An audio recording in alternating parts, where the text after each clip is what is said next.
Amén. Oremos, pues, pastor. Amén. Bendito sea, Señor, nuestro Dios, Rey del Gracias, universo. Gracias te Dios. damos, Señor. Esta mañana venimos ante tu presencia, Señor, para presentarnos Te ante vos, adoramos, Dios. para alabar tu nombre, bendecirte, Señor, pedirte perdón por todos los errores, pecados, faltas que cometemos, Señor Todopoderoso. Te pedimos misericordia y también te rogamos que este programa sea de bendición para tu pueblo, Señor, que edifique a tu iglesia. Te lo rogamos infinitamente en nombre del Mesías Mashiach Yeshua. Amén. Amén. Y amén. Amén. Amén, pastor. Aquí andamos. Esta plataforma es de ustedes, así que adelante. Ok. Fíjense que vamos a hablar hoy en día de la segunda parte con respecto a Jerusalén y el tercer templo. Ustedes pueden ver en la foto que puse aquí que cómo se va a ver el tercer templo. Esto es una maqueta que fue hecha teniendo en consideración el libro de Ezequiel, de versículo 40 al 46, que da una descripción de cómo el templo se va a ver. Y este templo nunca se construyó antes, y por eso el pueblo de Israel va a utilizar estas dimensiones. El pueblo de Israel va a utilizar estas dimensiones para poder construir eventualmente el templo, y esto es como se va a ver, ¿ok? O sea que las medidas que nos dan Ezequiel 40 al 46 se utilizaron para construir esta maqueta. Así es como se va a ver el templo, el tercer templo me estoy refiriendo. Y fíjense qué belleza verdaderamente, inclusive la maqueta se ve muy bonita cuando uno se acerca a ella, ¿ok? Así es como se va a ver cuando este templo se construya. Ok, fíjense, esto es cómo se ve el arca del pacto. Y el arca del pacto, una copia del arca del pacto se ha construido recientemente por el Instituto del Templo. O sea, fíjense que el Instituto del Templo verdaderamente están haciendo todas las preparaciones para la construcción de ese templo, y pueden ver aquí el propiciatorio, quiere decir el lugar donde Dios mismo aparece, en donde la presencia de Dios baja. Ahí pueden ver que es como una caja verdaderamente el arca del pacto, y pueden ver las cortinas que tienen, y ya está preparado el arca del pacto. Por supuesto es una copia de lo que nos dicen las escrituras, pero ya está preparada el arca del pacto para el tercer templo. Tienen todas las preparaciones. Ahora, el arca del pacto, de acuerdo a las escrituras, nos dice que está hecha de madera de acacia. La madera de acacia es impresionante porque la acacia es la única madera, el único árbol que sobrevive el desierto. Y pueden ver en el mapa toda la zona verde, es donde la acacia se encuentra. Y por supuesto, acuérdense que cuando el pueblo de Israel salió de Egipto, aquí lo tienen a Egipto, ¿ok? Es donde hay acacia, y entraron a la tierra prometida. Si le pegaron la vuelta, fueron al Sinaí primero y después entraron a la tierra prometida. Pero fíjense que el único árbol que crece en el desierto es la acacia. ¿Por qué crece este árbol el único que crece en el desierto? Porque las raíces de este árbol van muy profundo y pueden llegar a los niveles de agua bajo tierra. O sea, una acacia que es completamente madura, sus raíces pueden llegar a 30 metros de profundidad. Y por eso es que esta es la madera en la cual el arca del pacto fue hecho de, porque se la puede encontrar en el norte de África y en todo el Medio Oriente verdaderamente, ¿ok? O sea, ahí tienen el arca del pacto, ahí tienen los dos querubín donde estaba la presencia de Dios. Pueden ver qué ornamental el arca es verdaderamente, y es de madera de acacia que está cubierta en oro. Y fíjense que a los costados de esta caja de oro tienen como aretes gruesos de oro, y le ponen la vara ahí, y eran los levitas que llevaban este arca de un lugar a otro, sí, en el desierto. Y también cuando lo tenían al arca aquí en la tierra prometida hace 3000 años atrás. Dice así, del arca del pacto, en Éxodo 25:22, dice así: y de allí me declararé a ti, hablaré contigo, y sobre el propiciatorio, le está diciendo a Moisés, yo voy a estar, mi presencia va a estar arriba del propiciatorio, ¿sí? Que es el arca del pacto.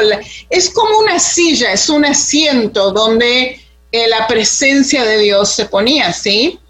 De entre los dos querubines que están sobre el arca del testimonio, todo lo que yo te mandaré para los hijos de Israel. O sea que Dios mismo, la presencia de Dios mismo descendía, y era Dios mismo que hablaba a Moisés cara a cara, ¿sí? Y fíjense que es impresionante, porque si uno ve, dice la Escritura, si uno ve la cara de Dios, es tu muerte, ¿sí? Pero esto probablemente la cara de Yeshua que él podía ver, cara a cara, ¿sí? Y fíjense que la presencia de Dios era tal en la vida de Moisés que él tenía que ponerse un velo, porque la gente se asustaba de la luz que salía de la cara de Moisés, ¿sí? Entonces se ponía un velo delante de él para que la gente no lo pueda ver. ¿Me explico? Porque se asustaban de esa luz. O sea que verdaderamente Moisés hablaba de cara en cara. ¿Dónde estaba la presencia de Dios? Descendía al tabernáculo y se asentaba arriba del arca del pacto. Ok, ¿qué más nos dice las Escrituras con respecto al arca del pacto? En Deuteronomio 10:8 dice así: en aquel tiempo apartó Jehová la tribu de Leví para que llevase el arca del pacto de Jehová, para que estuviese delante de Jehová para servirle y para bendecir en su nombre hasta hoy. Fíjense que la familia de Leví los levitas han sido los encargados de llevar el arca del pacto de un lugar a otro. Solamente aquellos que son de la tribu levita podían hacer una cosa así. Tenían, por supuesto, que ser gente muy especial, que servían a Dios. Y fíjense que Dios asignó a esta tribu por eternidad que estén en la presencia de Él y les sirvan a Dios mismo. ¿Ok? Que es impresionante. Fueron los levitas que cruzaron con el arca del pacto el río Jordán para poder entrar a la tierra prometida. Ok, en Hebreos 9:4 nos está explicando qué es lo que había adentro del arca del pacto. Y fíjense lo que nos dice, el cual tenía un incensario de oro y el arca del pacto cubierta de oro por todas partes, en la que estaba una urna de oro que contenía el maná. Ok, impresionante. O sea, ¿se acuerdan del maná en el desierto que la gente iba a buscar todas las mañanas para desayunar con esto? O sea, ellos se agarraban el maná. ¿Y qué más tenían en el arca del pacto? Tenían una urna de oro que contenía el maná, la vara de Aarón que reverdeció. Y no sé si se acuerdan de esta historia, que los las tribus de Israel decían, bueno, ¿por qué Aarón tiene que estar a la cabeza? ¿Sí? Nosotros podemos hacer este trabajo también. ¿Y qué es lo que hizo Dios? Le dijo a Moisés, tenés que juntar todas las varas de todos los jefes de la tribu, y el que yo digo, ese va a ser el que va a estar enfrente de mí. Y el que reverdeció, la vara que reverdeció verdaderamente fue la vara de Aarón. Por eso que Dios definitivamente eligió a Aarón ser el líder de los levitas, ¿sí? De los Kohanim, de los sacerdotes. ¿Y qué más tenemos en el Arca del Pacto? Tenemos las tablas del pacto. Las tablas hechas de piedra que el dedo de Dios grabó los 10 mandamientos. O sea que es verdaderamente importantísimo. David, ¿quieres decir algo más del Arca del Pacto? Hasta el día de hoy, bueno, ha sido y es el objeto religioso más importante de la historia humana. De hecho, su paradero, como habíamos dicho en un programa anterior, sigue siendo un misterio. De acuerdo a lo que encontramos en el libro de Macabeos, dice que el profeta Jeremías lo ocultó. Aparentemente está en el mismo monte donde Moisés fue enterrado, de acuerdo a segunda de Macabeos. La otra opción que se da es de que lo tienen los judíos etíopes. Ahora, perfectamente sabemos que lo que tú dijiste es muy cierto, ¿sí? Se habrían hecho 3 réplicas para confundir. Y que sería una réplica la que tengan los judíos falashim, los judíos morenitos, en Etiopía. De hecho, es sin duda alguna el objeto religioso, lo repito, más sagrado de la historia, pero cabe resaltar que en los días del segundo templo, en Jerusalén, no existió arca. En el templo donde Yeshua entró a predicar no había arca. O sea, estamos hablando de que el arca desaparece después de la destrucción de la deportación de Babilonia, claro, después de la destrucción del primer templo. Sí, señor, sí, señor. Ok. Fíjense, otro de los mobiliarios que se encuentran en el tabernáculo y que ya el Instituto del Templo lo ha hecho, es la mesa para el pan de la proposición. Y esto ya está hecho, o sea, esto es una foto del verdadero que ya está hecho, otra vez de madera de acacia, porque era la única tipo de madera que ellos podían conseguir en ese momento, cubierta en oro puro. ¿Ok? ¿Qué es lo que hacían con esta mesa? Es para el pan. Ellos ponían 12 panes, uno representando a cada tribu, y los levitas y los sacerdotes podían comer de ese pan toda la semana. David, ¿quieres decir algo de esto? Sí, el Shulchan Lechem Hapanim es uno de los elementos más sagrados. Shulchan significa mesa en hebreo, Shulchan Lechem Hapanim, los panes de la presencia, o también llamados panes del rostro. Pero la palabra panim significa rostros, y es muy interesante la simbología espiritual que contiene esto, porque como hablamos en un programa anterior, en el Mahzor, en el libro de rezos judío para el Rosh Hashanah, Año Nuevo, y Yom Kippur, Día del Perdón, se habla del Yeshua Sar Hapanim, el Yeshua, el príncipe del rostro, y sabemos que ese es el Mesías. Y cuando se hace la Birhat HaKohanim, la bendición sacerdotal o bendición arónica, lo que se dice es que el rostro del Señor resplandezca sobre ti, y sabemos que el rostro es el Mesías. Amén, amén. Todo está conectado, es impresionante, ¿no es cierto? Cómo se conecta todo y dónde está ahí está, ok. Y fíjense, otro tipo de mobiliario que también ya está hecho y preparado para el tercer templo. Esto es el altar del incienso. Otra vez, hecho de madera de acacia, como pueden ver en Éxodo 30, 1 y 3, ¿ok? Y cubierto en oro. Sus paredes en derredor y sus cuernos, y le harás en derredor una cornisa de oro. Fíjense lo que es esto, ¿sí? Esto ya está preparado. Lo que quiero mostrarles aquí, que está todo preparado para la construcción de ese templo. Todo está hecho. y ya les voy a mostrar las otras cosas que tienen que ver.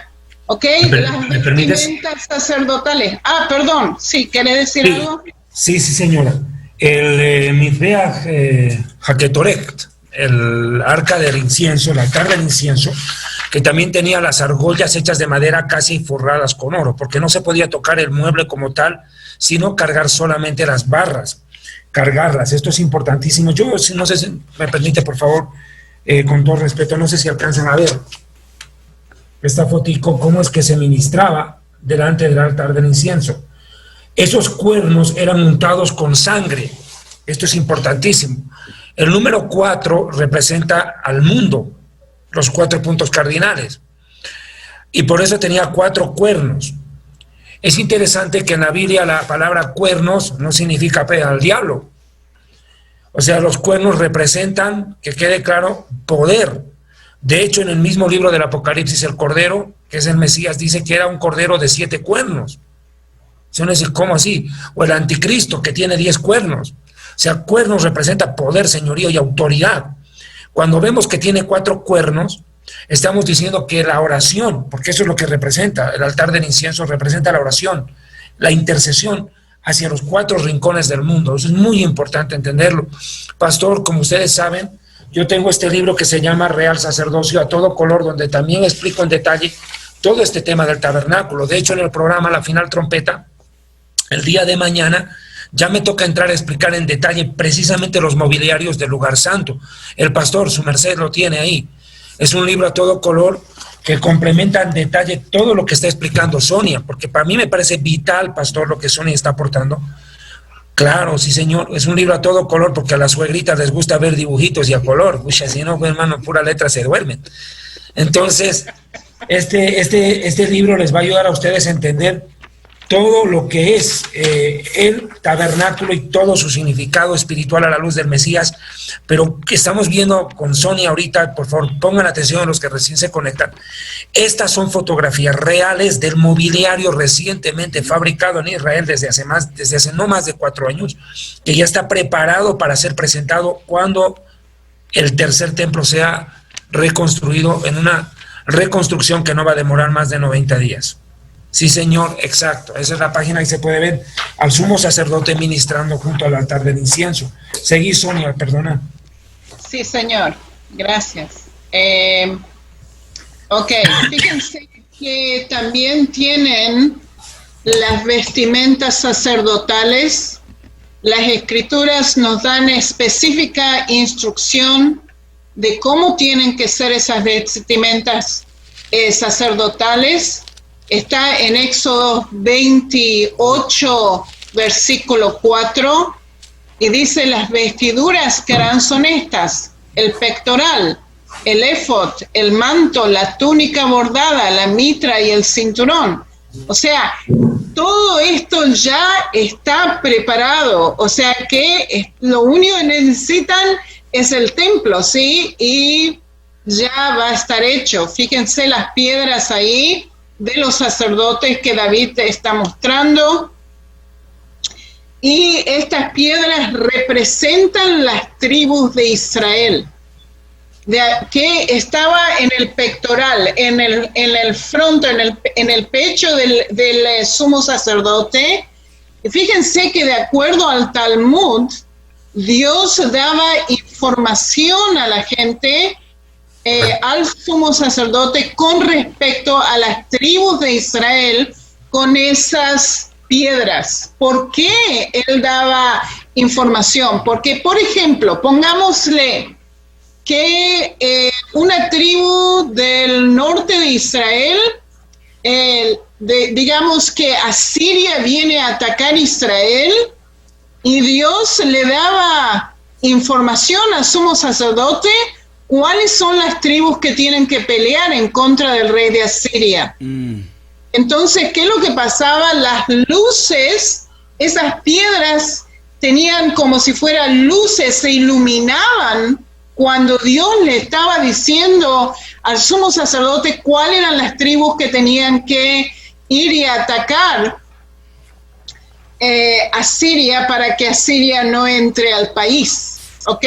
Entonces, por ejemplo, las tribus del norte eran Neftalí, Zebulón y Manasé, ¿ok? Entonces esas tribus generalmente atacaban a la gente que venía a atacar del norte. Entonces Dios le daba información al sacerdote para que él sepa qué es lo que tiene que hacer y a quién mandar de las tribus de Israel. David, ¿me puedo apoyar? Sí, señora. En la página 174 de mi libro, Pastor Champán, en la página 174, ustedes pueden ver ya ahí la explicación que hago acerca del Urim y el Tumim. De acuerdo a Shemot, a 28 de Shemot, Éxodo, versos 29 y 30, dice: llevará a Aarón los nombres de los hijos de Israel en el pectoral del juicio, sobre su corazón cuando entre al santuario, por memorial delante del Eterno continuamente. Y pondrás dentro del pectoral del juicio el Urim y Tumim. Esto quiero mencionar, en los días del segundo templo no hubo Urim y Tumim. No hubo Urim y Tumim, como tampoco hubo arca. Imagínense si el Cohen Gadol, por ejemplo, Caifás, hubiera tenido Urim y Tumim, el Urim y Tumim le hubiera dicho que Yeshua es el Mesías. Se lo hubiera dicho. No había. Para que estén sobre el corazón de Aarón cuando entre delante de Adonai, y llevará siempre a Aarón el juicio de los hijos de Israel sobre su corazón delante del Eterno. Ahora, ¿cómo funciona esto? Voy a explicarle acá de acuerdo al Targum. Les aclaro que el Targum es la traducción aramea de la Biblia. Por favor, quiero que se familiaricen con muchas palabras judías que tanto Sonia como yo utilizamos. Talmud no es lo mismo que Targum. El Talmud compila la jurisprudencia hebrea. Es el comentario a la Mishnah. La Mishnah recopila la ley oral. En cambio, el Targum, con M al final de mamá, es la traducción al arameo de los textos hebreos, porque el pueblo de Israel, cuando fue deportado, se olvidó del hebreo como pueblo, aunque los grandes Kohanim, sacerdotes y levitas, nunca dejaron de hablar hebreo, pero el vulgo sí, y se hizo el idioma nacional el arameo, que es como el portugués y el español, es igualito. O sea, se entienden los dos idiomas, aunque no es igual. Entonces, en el Targum arameo, en Jonatán, y también en el Talmud, en Yomá 73b, dice que la palabra Urim significa luces y deriva del hebreo meir, que significa iluminar, y Tumim procede de metamem, que significa perfeccionar, pues el pectoral del juicio iluminaba y perfeccionaba las obras que el sacerdote llevaba a cabo. Como dijo Sonia, aquí vamos a ver un detalle, números 27-21. Por si acaso los que quieran adquirir el libro Real Sacerdocio o el libro que escribió Sonia, por favor contáctese con el pastor Champán y luego con la Rita. Bueno, la Rita que anda feliz ahora porque debo volver al poder. Números 27-21. Él se pondrá delante del sacerdote Eleazar y le consultará por el juicio de Urim delante del Señor. Y por el dicho de él, o sea, del Purim, saldrán, y por el dicho de él entrarán. O sea, no era porque escuchaban al sacerdote, sino porque veían el Purim. Él y todos los hijos de Israel, con él y toda la congregación. Es más, es tan interesante esto del Purim, que podemos ver que durante los días del segundo templo, solo se sabe que existieron, pero no se tiene detalles o rastros respecto del Urim y Tumim. Posiblemente hayan sido escondidos poco antes de la destrucción del templo. De hecho, existe un relato histórico, Sonia, que cuenta que Jeremías escondió el Urim y el Tumim y lo metió dentro del arca. Ahorita sería un elemento más que podrían encontrar dentro del arca, que Moisés no guardó, pero Jeremías lo metió. Ahora, hay otro detalle. Dice, prueba de ello es que el Cohen Gadol, Esdras, el sacerdote Esdras, o Esdra, como lo llamamos en hebreo, en el libro de Esdra, ordenó que esperaran conocer la voluntad de Dios en los días del segundo templo. Veamos Esdras 2:63. Pastor, lo puede leer, está en mi libro, en la página 174.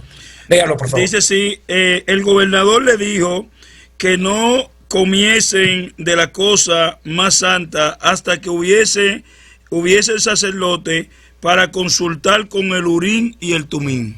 Estaban esperando que hubiera un Cohen ordenado. Wow. Sí, un sacerdote para poder comer. De hecho, hay un versículo que a mí me llamó la atención cuando yo escribí mi libro. Es este, Proverbios 16:33. Léalo, pastor, está ahí abajito. Dice, la suerte se echará en el regazo del Cohen y el pectoral, pero la decisión es de Adonai. Claro, y la Reina Valera dice, las suertes se echan en el regazo, dice, pero la decisión es de Dios. De Dios. Claro, ¿se acuerda? De ahí también viene la palabra, pues, Purim, la fiesta de Purim. Tiene relación con la palabra Urim y Tumim. Es muy interesante esto. En Proverbios uno lee, dice, las suertes se echan en el regazo, dice, pero la decisión es de Dios. ¿Pero de qué está hablando? Está hablando del Urim y Tumim. Luego, en el Levítico 16, verso 8, dice, luego echará suertes Aarón sobre los dos machos cabríos, una suerte por Adonai y otra suerte por Azazel en el día de la expiación. ¿Y cómo es que echaban suertes? ¿Cómo sabían qué chivito tirarlo para el desierto y qué chivito sacrificarlo en el altar? Eso lo decidía el Urim y Tumim. Eso no decidía el sacerdote. No es que decía Tin Marín de Don Pingüe, Cucamaraca, Titre fue y a este lo fue. O sea, no es que jugaba al Tin Marín. ¿Quién era Azazel? Azazel, mire, era un chivo expiatorio sobre el cual cargaba todas las maldiciones de Israel en el día del perdón. De hecho, yo le voy a dar a una estaca con una pita roja. Ya, a ver, le voy a mostrar un poquito, permítame, no contaba con su astucia, pastor. Aquí está. Como dijo el Chapulín, no contaban con mi astucia. Mire usted cómo lo lleva como si fuera un perrito. Lo lleva como si fuera un perrito al chivo. Esa pita roja, esa cuerda roja con la cual se lo amarraba noche antes a una estaca, venía el sumo sacerdote y de acuerdo al Talmud judío, le escupía, lo golpeaba, lo pateaba, le arrancaba la barba al chivo y lo dejaba moribundo. Y al día siguiente se lo llevaba, como ha visto en la foto, como perrito, y se lo tiraba para el acantilado, para abajo. Pero el Cohen, el levita que hacía esa ceremonia, se quedaba con la pita en la mano. Con la pita se llama en Bolivia, bueno, la cuerda, pues, hermano. Y cuando el chivo caía en la profundidad, ¡pum!, se hacía pedazos ahí abajo. En el momento en que ese chivo moría, la cuerda en la mano del sacerdote se volvía blanca milagrosamente. Entonces se cumple Isaías 1:16. Si vuestros pecados fueran rojos como la grana, serán hechos blanca como la nieve. El perdón había sido procedido a favor de Israel. Ahora, Azazel, ¿quién es? La palabra Azazel es una palabra difícil de determinar, porque algunos dicen que serían demonios. No puede ser Azazel. La doctrina de la Iglesia Adventista del Séptimo Día, los sabatistas, creen que Azazel es Satanás. Mire, si Satanás es Azazel, entonces hay que agradecerle al diablo porque nos salvó. ¿Cómo puede ser de herejía, una blasfemia? Porque Azazel no puede ser Satanás, porque de lo contrario estamos diciendo que Azazel es corredentor de la humanidad. Eso es falso. Azazel representa al Mesías expiando el pecado. Isaías 53 dice, cuando haya puesto su vida por expiación, en expiación por la nuestra, dice. La expiación viene del hebreo kafar, y el único que puede ser kafar o caporet es el eterno.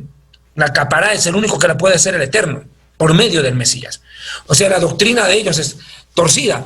Además, si Satanás fuera Azazel, estamos en un problema doctrinal, en una contradicción bíblica terrible, porque en el mismo libro de Levítico dice Dios, no harán sacrificios a los shedim, a los demonios. O sea, no tiene sentido.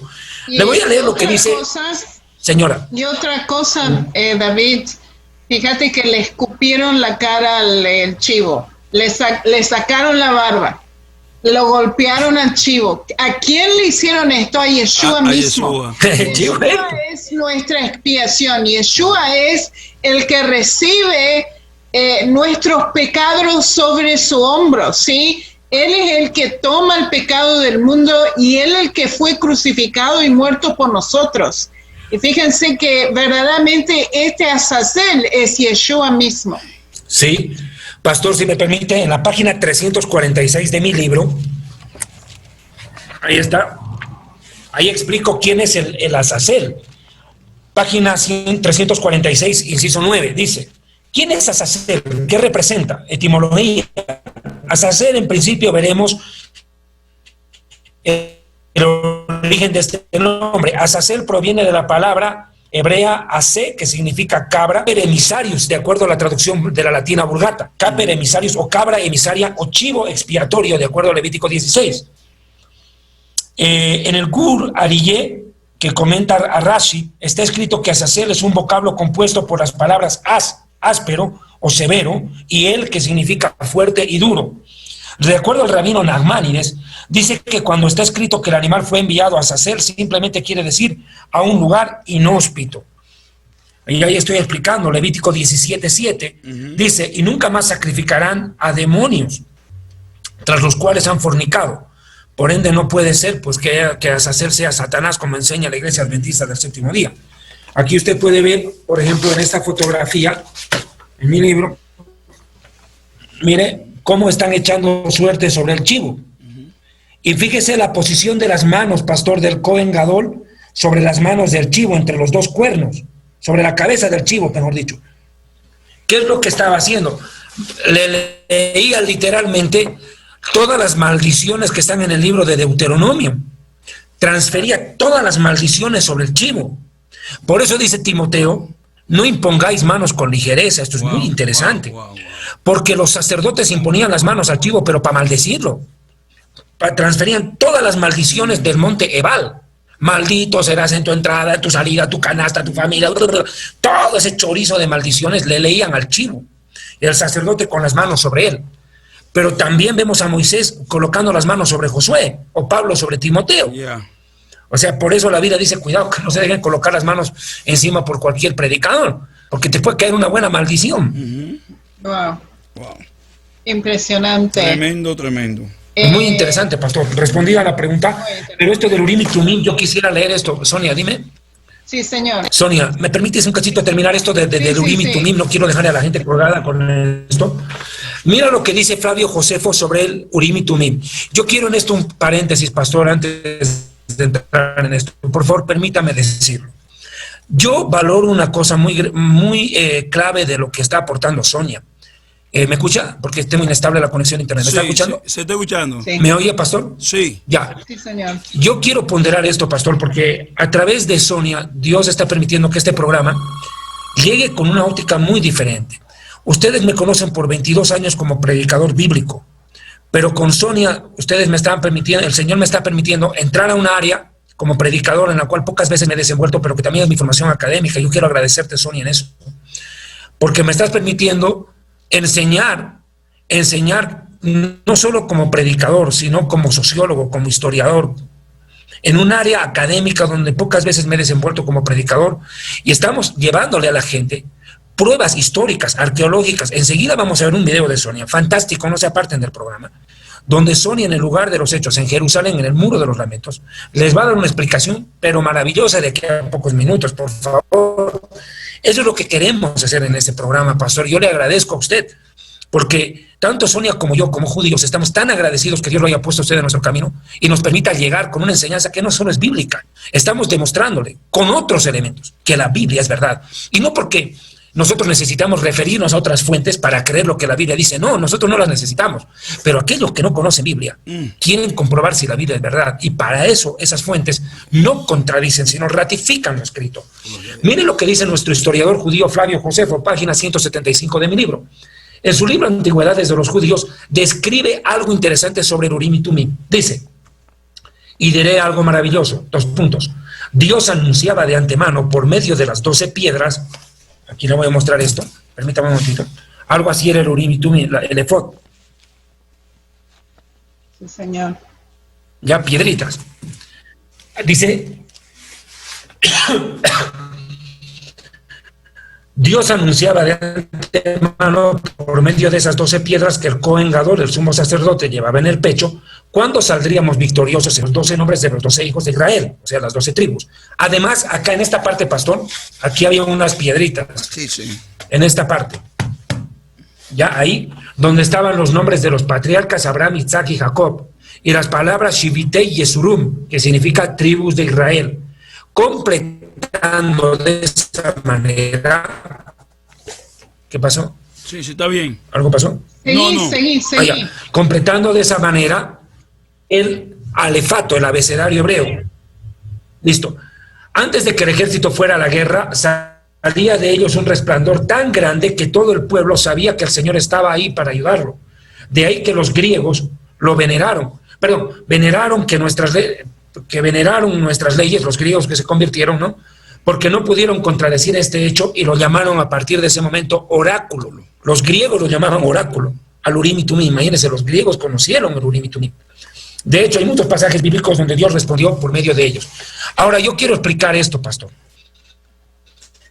El Urim y Tumim ¿Qué representa en el Brit Hadashah, en el Nuevo Testamento? Representa al Espíritu Santo. Por una razón muy sencilla, pastor. Antes al pueblo de Israel lo guiaba por medio de las luces que salían de las piedras, del Urim y Tumim, y ahora Dios nos guía por medio de su Espíritu Santo. Como dice Romanos, y todos los que son guiados por el Espíritu Santo, estos son hijos de Dios. Esto es importantísimo. Sigan, por favor, Sonia, seguido, pastor. Wow. Yeah. Impresionante, ¿no? Wow. Yeah. Ok.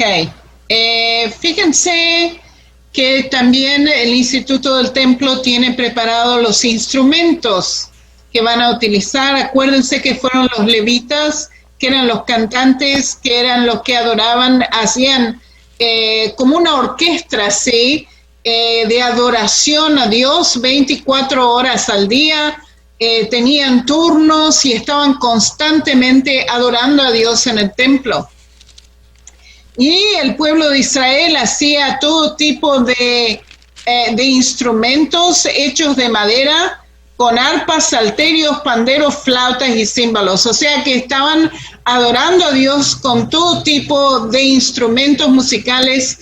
Y fíjense, estos son los instrumentos que tienen ya hechos en el Instituto del Templo para el nuevo templo. ¿Ok? Por supuesto, tenemos también los cuernos de carnero, que se los utiliza por muchas diferentes cosas. Una de ellas también para adoración a Dios, para llamar al pueblo porque hay una festividad, para todo tipo de cosas, ¿ok?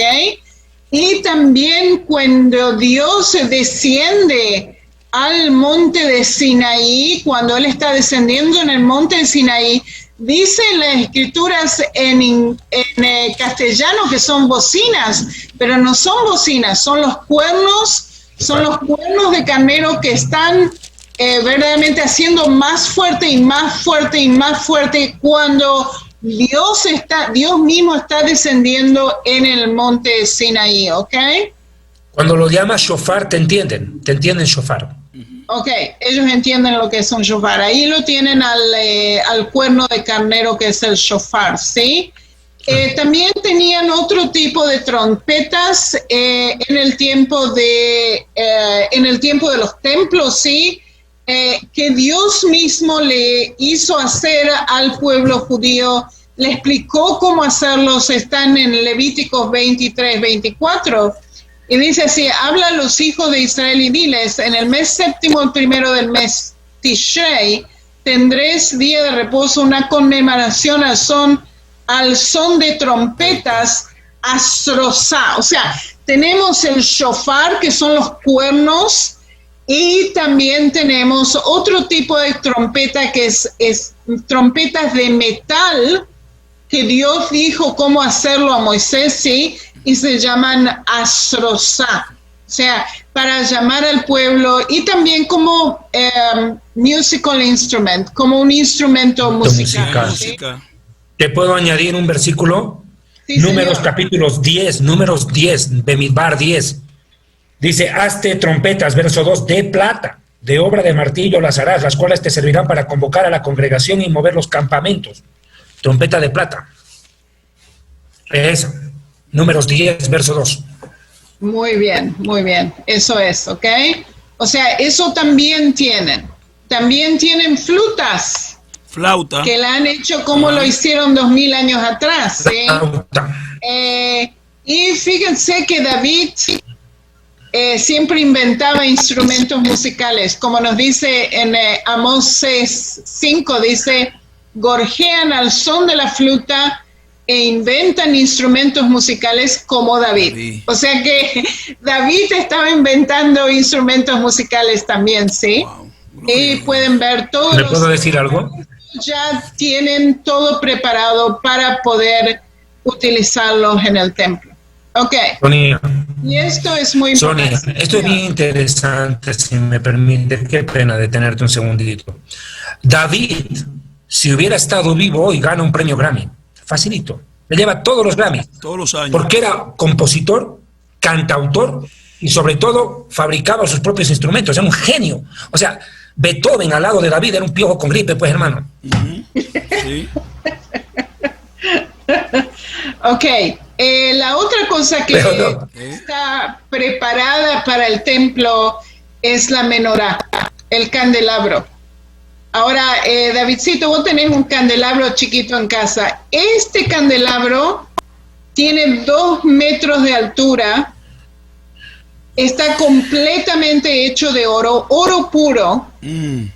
Y fíjense la parte de arriba que tienen del candelabro, está muy ornamental. Y cuando yo estuve en el Instituto del Templo, tomé en mis manos esta parte de arriba y no me di cuenta cuán pesado es, y casi se me cayó de las manos. ¿Ok? Y fíjense lo que es esto, oro puro, 1.5 toneladas de oro. Y esto va a ser el candelabro que va a estar en el templo. Esto está ya preparado, ¿sí? Y como pueden ver, está rodeado de vidrio. Este vidrio es bulletproof, ¿ok? O sea que si le tiras, ¿cómo se dice? Con un arma así, no podés entrar. Y está en el templo ese, en el Instituto del Templo. Esto está afuera del instituto. Esto lo construyó el Instituto del Templo, pero está en una plaza en Jerusalén, en la Ciudad Vieja. Ok. Y uno puede verlo, ¿sí? Es enorme, es enorme. ¿Lo agarraste? Pero tiene todo lo que es el protocolo de toda la seguridad, ¿no? Sí, señor. Hay cámaras por todos lados. Okay. Tenés la policía ahí. Correcto. Es 1.5 toneladas. O sea que si vos querés llevarte esto, no lo vas a poder hacer. Solamente con una grúa lo podés levantar. ¿Sí? Y es exacto. O sea, no es fácil llevártelo, ¿sí? Y encima está agarrado de abajo. O sea que inclusive si la gente se lo quiere llevar, no lo va a poder llevar. Y tenés el vidrio alrededor, ¿sí? Y cámaras por todos lados. O sea, ¿qué sentiste al tocarlo?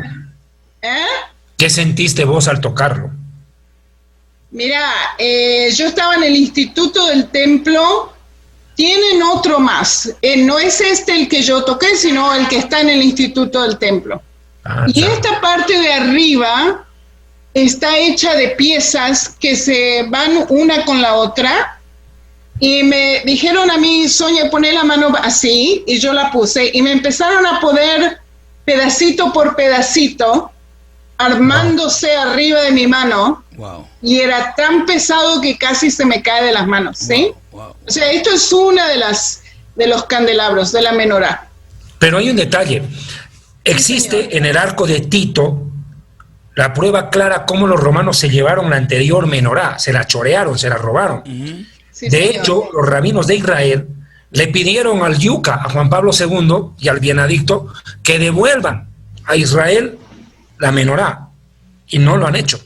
Por eso es de que Israel dijo, mejor fabricamos otra nueva. De acuerdo a Josefo, cuando los romanos vinieron y saquearon el templo, el segundo templo, ellos llevaron todas las riquezas del templo a Roma, y utilizaron el dinero, o sea, vendieron todo este oro, por supuesto, y utilizaron el dinero para construir, ¿cómo se llama este lugar? Para hacer gladiatory games. El Coliseo Romano. El Coliseo Romano. El Coliseo Romano se construyó con lo que saquearon del templo de Jerusalén. Que matan de ahí, es que matan, ellos usan ese ahí lugar mataron los cristianos, para matar a los hijos de Dios. Señor. Sí, señor. Dios mío. Sí, señor. Este José fuera un genio, tiene todo documentado. Esto está todo escrito. O sea, Josefo estuvo ahí cuando fue la destrucción de Jerusalén, y fíjense que Josefo fue judío, y los romanos lo tomaron. Vespasiano lo tomó como el historiador principal de la clase de los Flavios, ¿sí? Vespasiano, Flavio, Tito Flavio, ¿sí? Él pasó a ser el historiador, y él supo qué es lo que pasó con lo que robaron del templo mismo. ¿Ok? Es bien interesante lo que Flavio Josefo dice de Jesús, ¿leíste? Sí, lo leí. Es impresionante, pastor. En el libro Antigüedades de los Judíos, tomo 2, dice textualmente estas palabras. Hubo en aquel tiempo un hombre llamado Yeshua, si es lícito llamarlo hombre, porque era un hacedor de milagros y prodigios. Y muchos en Israel lo conceptúan el Mesías.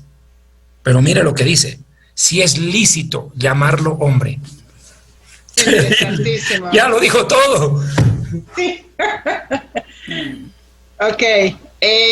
Ok, ahora con respecto a la construcción del templo, por supuesto no tenemos el lugar, ok, pero la idea es que este templo se va a construir al lado, esto es lo que yo pienso, ¿sí? Al lado donde está la Mezquita de Oro, como probamos la semana pasada, pero de acuerdo al instituto del templo, ellos piensan sacar la Mezquita de Oro, eso es lo que ellos quieren hacer, sacar la Mezquita de Oro y construir el templo donde está la Mezquita de Oro. Por supuesto, ellos no lo van a poder hacer, ¿ok? Ahora, ¿qué también está haciendo el Instituto del Templo? Están entrenando a los levitas para hacer los sacrificios y para oficiar adentro del templo, ¿ok? Esto pertenece al agosto de 2016. El Instituto del Templo, dedicado a restablecer el templo sagrado de Jerusalén, anunció la apertura de una escuela para capacitar a sacerdotes levitas para su eventual servicio en un nuevo templo. O sea que tienen todo, inclusive tienen la plata, millones de dólares que recibieron de los Estados Unidos para la construcción de este templo. O sea que las cosas están que se tienen que hacer, ¿sí? Y tienen, por supuesto, la vaca roja. La vaca alazana. La vaca roja, alazana. O sea que ya van a poder hacer el sacrificio que necesitan para poder empezar los sacrificios en el templo, para limpiar el templo. Y para purificar al sacerdocio. Para purificar al sacerdocio, sí, señor. ¿Puedo explicar un poquito lo que es la vaca roja? ¿Me permitís un segundito? Señor. Sí, señor. La vaca alazana, pastor, es la respuesta del Eterno al pecado del becerro de oro. O sea, ¿qué pasó? Tenemos que ir a lo que pasa en el momento en el cual Moisés está en el monte. El pueblo, a la cabeza del sumo sacerdote, que es Aarón, mi padre, se desenfrena, se corrompe, hacen un becerro de oro, que por cierto era un dios egipcio, y lo empiezan a adorar. Sabemos que Moisés baja del monte, ve al pueblo desenfrenado, rompe las tablas con los mandamientos, las despedaza y luego rompe el becerro. Dos cosas rompe Moisés: rompe los mandamientos y rompe al becerro. Lo muele en pedazos y lo mezcla con agua. Presten atención, lo mezcló con agua y les hizo beber. ¿Recuerdan la historia? Ahora fíjese qué hacen con esto, pastor. A la vaca también la hacen pedazos, la incineran, la llevan a las cenizas y la mezclan con agua del estanque del Siloé. Y con eso y un hisopo, como si fuera cura católico, disculpe la comparación, por favor, pero el cura le copió al judío, no el judío al cura, o sea, solamente pongo ejemplo. Empieza a hacer pa, y purifica al sacerdote para que éste pueda ejercer en el tercer templo. Pero el sacerdote que hace eso queda contaminado él. Esto es muy interesante. El sacerdote impuro queda purificado y el sacerdote puro queda contaminado. Se intercambian los roles. Es bien interesante. Ahora, ¿por qué la vaca roja? Es muy interesante. En el Talmud hay un relato muy interesante sobre esto. Dice que había un rey en su palacio, que estaba durmiendo ahí. Y de pronto, un niño, hijo de una de las que limpiaba el palacio del rey, empieza a corretear por los pasillos del palacio y empieza a tirar todos los floreros, todo lo hace pedazos, destruye todo. Y el rey, que estaba durmiendo profundamente, despierta ante el ruido, abre la puerta de su aposento y mira que había un niño que estaba destrozando todo. Y el rey dice, llamen a la madre de este niño y que venga a limpiar lo que él ensució. ¿Quién es la madre del becerro? La vaca. La vaca roja tiene que limpiar lo que el becerro contaminó. Para eso se hace el sacrificio de la vaca roja. Es una vaca sobre la cual nunca hubo yugo y nunca trabajó en tierra como aradora. Es una vaca que está lista y preparada para ser sacrificada, quemada hasta reducir las cenizas, lo repito una vez más, luego con las aguas del estanque del Siloé, que significa enviado o Mesías, la mezclan y con eso van a purificar al sacerdocio del tercer templo. La pregunta es, ¿quién será el Cohen Gadol, el sumo sacerdote, que oficie esa ceremonia y que pueda purificar al sacerdocio para que entre a oficiar al tercer templo? De acuerdo a las profecías bíblicas del Apocalipsis, tiene que ser el falso profeta del Apocalipsis 13, porque dice que hará caer fuego del cielo en presencia del anticristo. Ese fuego va a ser el que encienda eso, de acuerdo a lo que se sabe, porque no era que Moisés iba con su fosforito y prendía fuego y hacía arder. El fuego bajaba del cielo. Imagínense ahí Moisés yendo a comprarse fósforos a última hora. Nada que ver, pues, hermano. Era Dios mismo el que incineraba. Gloria a Dios. Es muy interesante. Gloria a Dios. Seguí. Ok, pastor, si usted puede poner el film, les quiero explicar un poquito qué es lo que es esto. Me fui a la Ciudad Vieja hoy, a la mañana, con mi cameraman Moshiko.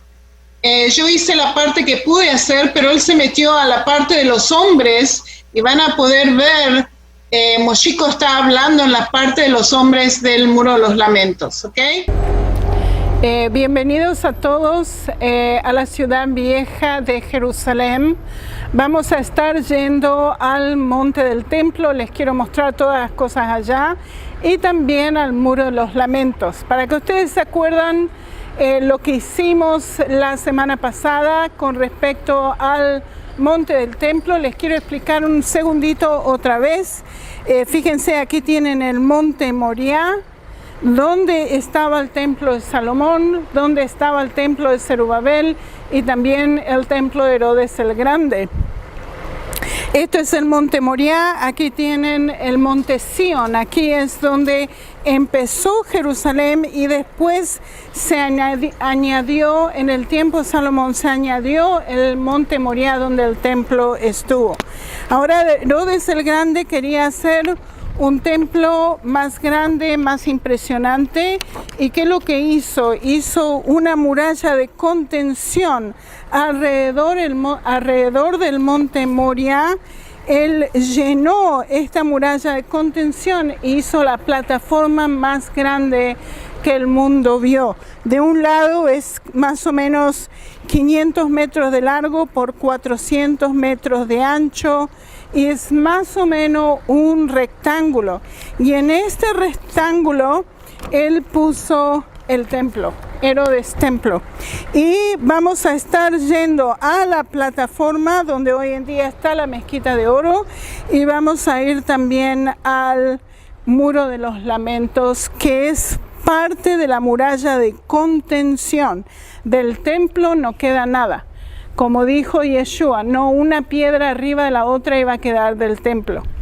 Y verdaderamente eso es lo que pasó en la historia en el año 70 de Cristo, que vinieron los romanos, destruyeron el templo, lo pusieron a fuego y después utilizaron esas piedras para construir de nuevo Jerusalén. O sea que no una piedra arriba de la otra quedó del templo. También les quiero mostrar la Ciudad Vieja, el mapa de la Ciudad Vieja hoy en día. Y pueden ver la plataforma enorme que fue originalmente construida por Herodes el Grande. Ahí tienen el Muro de los Lamentos. Aquí tienen el Domo de la Roca, ¿sí? Y fíjense dónde está la Puerta Hermosa o la Puerta Oriental o la Puerta Dorada. Está a la derecha de donde está el Domo de la Roca, para que puedan ver.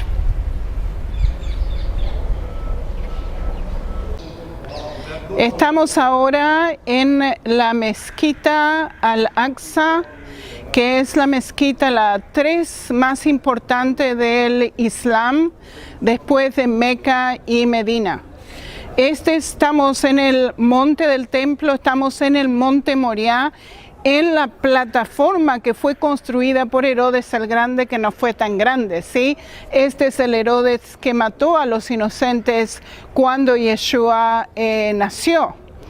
Él construyó esta plataforma y en el año 705 de Cristo los musulmanes vinieron y pusieron una mezquita aquí, que la mezquita Al-Aqsa significa la mezquita que es la más lejana. Y vinieron aquí, construyeron esta mezquita y determinaron que este lugar es sagrado. Y pusieron esta mezquita aquí, pero este es el tercer lugar más sagrado del Islam.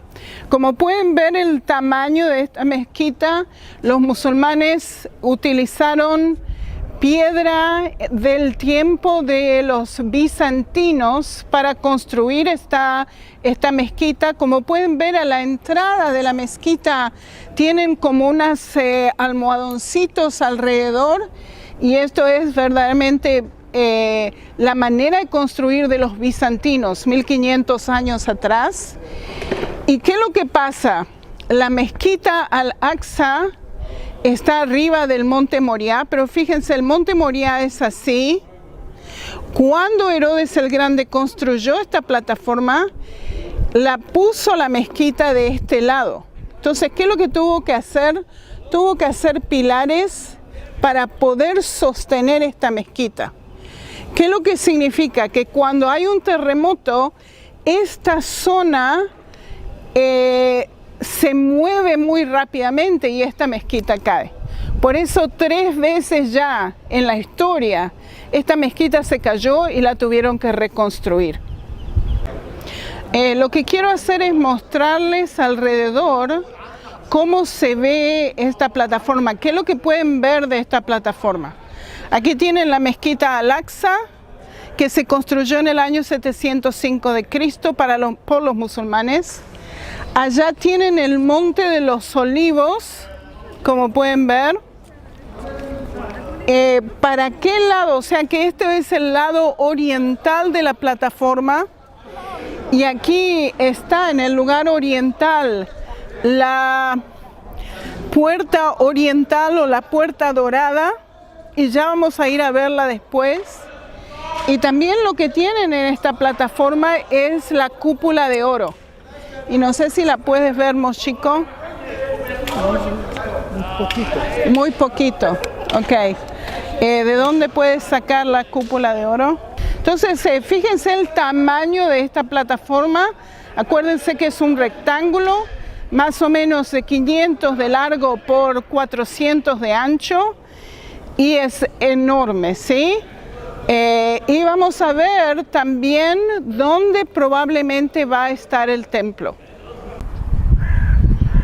Como pueden ver ustedes, atrás mío está la mezquita de la roca o la cúpula de la roca. Y esta es la roca de que, de acuerdo a la tradición, es donde el mundo empezó, donde Dios formó el mundo. Y también la roca que Abraham casi sacrifica a su hijo Isaac, ¿sí? Acuérdense que abajo de esta plataforma está el monte Moriah. Y fíjense que los musulmanes en el año 695 de Cristo construyen una mezquita arriba de la roca para proteger esta roca, pensando que aquí estuvo el templo. Y 100% por tratar, pero se equivocaron. ¿Okay? El templo estaba en otro lugar y ya les vamos a mostrar. Esta mezquita, como pueden ver, está muy decorada con decoraciones islámicas, pero en el 695 de Cristo no se veía esta mezquita de esta manera. Ya les voy a mostrar cómo se veía en un minuto. Como pueden ver, esto es verdaderamente muy ornamental y pueden ver las escrituras árabes que están arriba y que continúa. Esto es en el arte islámico, la continuidad de Dios, que Dios es eterno, ¿sí? Y pueden ver qué trabajo han hecho tan hermoso aquí en esta mezquita.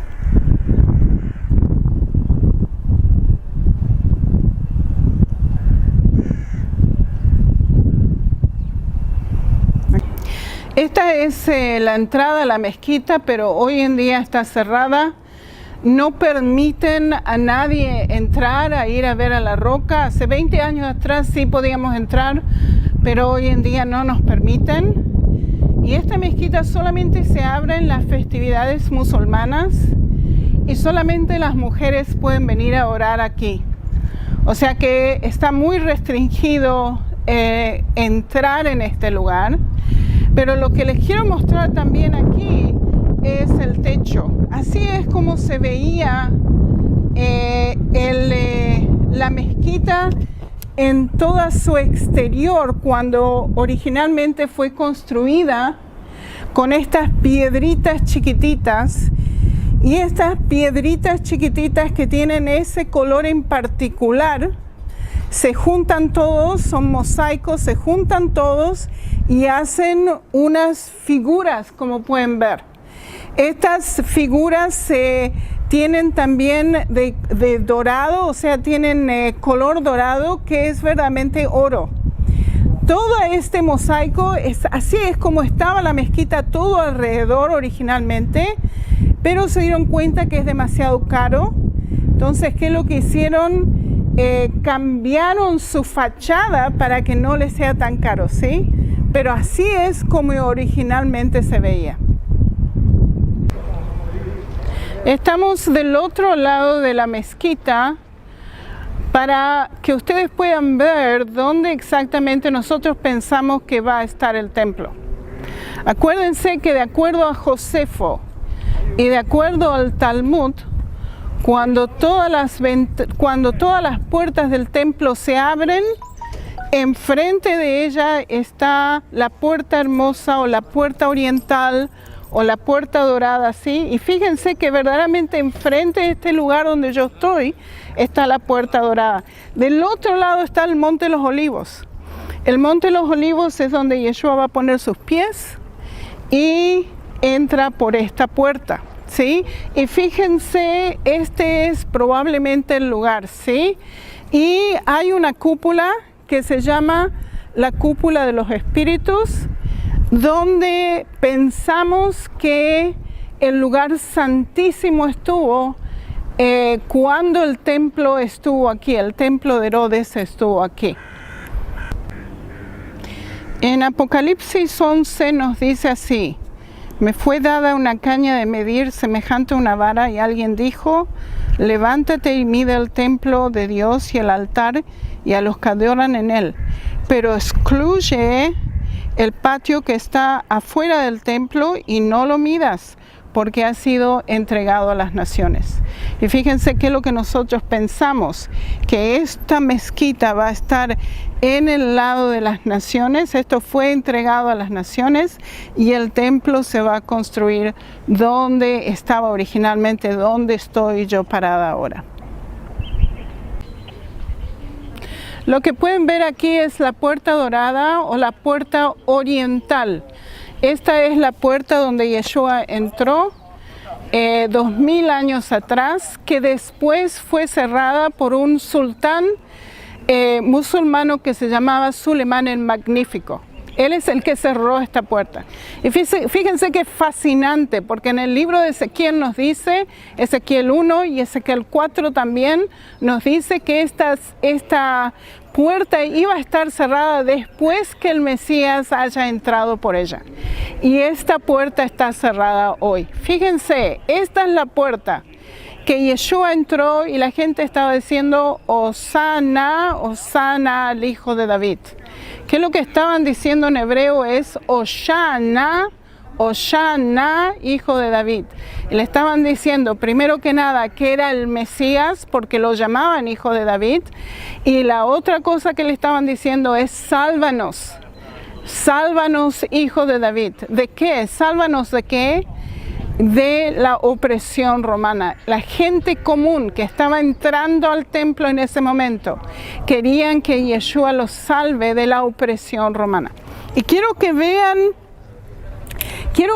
esta puerta, que hoy en día dentro de esa puerta hay una mezquita. Como pueden ver, están orando aquí los musulmanes. Pero fíjense qué belleza, que todavía tiene sus decoraciones arquitectónicas, no sé cómo se dice, de 2000 años atrás. Esta era una de las puertas principales, la puerta oriental, la puerta dorada. En esta puerta también Pedro le dijo a una persona, no tengo plata, pero lo que te puedo dar, te doy. Y oró por esa persona, que creo que era cojo, paralítico, y esa persona pudo caminar otra vez en esta puerta. Y por esta puerta Yeshua viene. Estamos ahora en el Muro de los Lamentos. Y acuérdense que el Muro de los Lamentos es parte de la muralla de contención del oeste del complejo del templo, de la plataforma, ¿sí?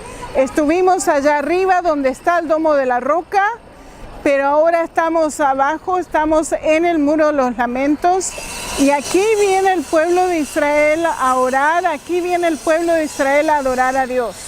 Ahora la pregunta es, ¿por qué? Hay muchas razones la cual el pueblo de Israel viene a adorar aquí. Primero que nada, es el lugar más cercano que ellos tienen de donde estaba el lugar santísimo del templo. Y por eso vienen a adorar aquí. Segundo, acuérdense lo que el Señor le dijo a Salomón. Cuando Salomón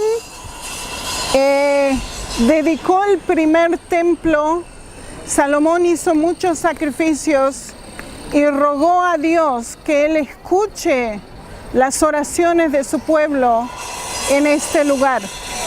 ¿Y qué es lo que le dijo Dios? ¿Qué es lo que le respondió Dios a Salomón? Le dijo así, un segundito. Le dijo así, y le dijo Jehová, yo he oído tu oración y tu ruego que has hecho en mi presencia. Yo he santificado esta casa que tú has edificado para poner mi nombre en ella para siempre, y en ella estarán mis ojos y mi corazón todos los días. ¿Qué es lo que significa que estén sus ojos y su corazón en este lugar todos los días? Para siempre, por eternidad. Y por eso cuando el pueblo de Israel viene a adorar a este lugar, sienten la presencia de Dios. Una de las razones por las cuales se llama el Muro de los Lamentos es porque cuando la gente siente la presencia de Dios, empieza a llorar, empieza a... no sabe qué es lo que está pasando. Generalmente no conocen a Dios, sino conocen su Espíritu Santo. Entonces sienten su presencia y empiezan a llorar. Esa es una de las razones por la cual se llama el Muro de los Lamentos.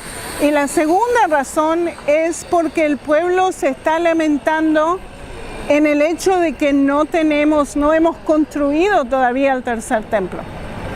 Este es el lugar más sagrado para el pueblo de Israel. Aquí vienen a orar, aquí vienen a descargar sus penas, aquí vienen a buscar verdaderamente al Dios de Israel.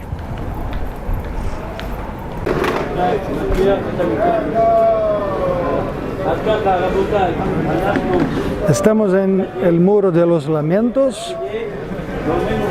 Por cuenta del virus corona, tenemos estas divisiones. Y también el distanciamiento, las marcas para el distanciamiento de las personas, de los judíos ortodoxos que aquí están. Estas piedras fueron puestas como muro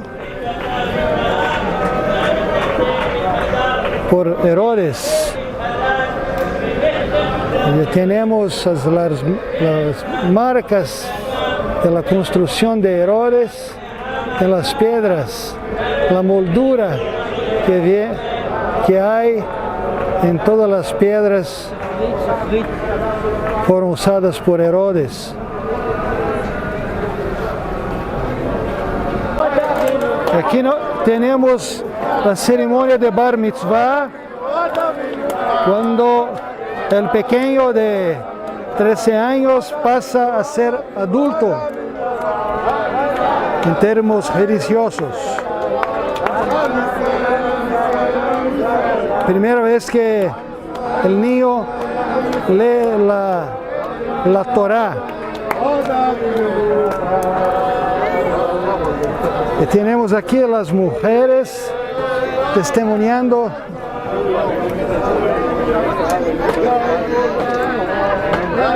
Aquí tenemos un otro niño. Y aquí nos tenemos de otro lado las mujeres. Hay una división entre los hombres y las mujeres.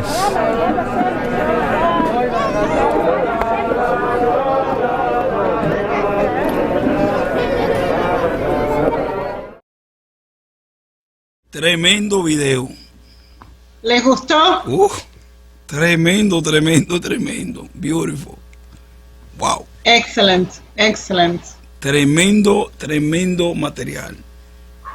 Me gusta mucho que le haya gustado. Sí, tremendo. Eso nos llevó a Israel sin hacer el viaje. Wow. Así es. Wow, sí, wow, señor. Qué lindo. Fíjense que el Muro de los Lamentos verdaderamente es un lugar muy, muy especial. Es tan especial que cuando la gente se acerca a ese lugar, pueden sentir el Espíritu Santo. El poder del Espíritu Santo en ese lugar es impresionante. Uno con acercarse solamente al muro, ¿sí? La gente me ha preguntado, decime, Sonia, ¿el pueblo de Israel está adorando el muro? ¿Qué diferencia tiene con los ídolos? Sí, Y le digo, el pueblo de Israel no adora el muro es solamente parte de la muralla de contención que hizo Herodes el Grande, ¿sí? Pero el muro, ¿qué es lo que es el muro? El muro es lo más cercano que nosotros podemos estar de donde estaba el lugar sagrado, de donde estaba el templo, ¿sí? O sea que eso es lo que podemos hacer y ahí vamos a orar. Y por eso, mira, el Señor es tan fiel que le dijo a Salomón 3000 años atrás que sus ojos y su corazón, en Primera de Reyes 9, ¿sí? Que sus ojos y su corazón iba a estar en el lugar, y hasta hoy en día el Señor está cumpliendo lo que le dijo a Salomón 3000 años atrás. O sea, cuando Dios dice algo, lo dice por eternidad. Cuando Dios hace una promesa, esa promesa es vigente por eternidad. Su palabra es eterna. Wow. Así que cuando uno se acerca a la muralla, uno siente la presencia de Dios. Y fíjense, gente que nunca sintió la presencia de Dios, están ahí, están llorando los ojos, ¿sí? Llorando porque lo sienten, ¿sí? Uno de mis turistas que no estaba acostumbrado al Espíritu Santo me dice, Sonia, es como si fuera electricidad está pasando por mí. Gloria a Dios. Como si fuera electricidad pasando por mí, ¿sí? Y eso es increíble, así como Dios es fiel a su palabra. Gloria a Dios. Y en los viajes, entonces, los viajes que se hacen, los viajes turísticos, casi todo los visitantes tienen la oportunidad obligada de hacer esa parada allí, ¿no? Sí, señor. Sí, señor. Los traemos a todos. Porque hoy usted sí. nos dio un paseo histórico impactante. Ese video es un paseo histórico a Israel con un impacto tremendo. O sea, Gracias, este programa de hoy llena dentro del marco profético, histórico, escatológico, llena tanto que yo creo que la enseñanza de hoy va a quedar grabada para muchos años. Y si alguien un día no tiene la oportunidad de visitar la Tierra Santa, de ir ese viaje, creo que hoy usted lo llevó. No llevó a todo, porque me impactó el cambio que hay y se siente.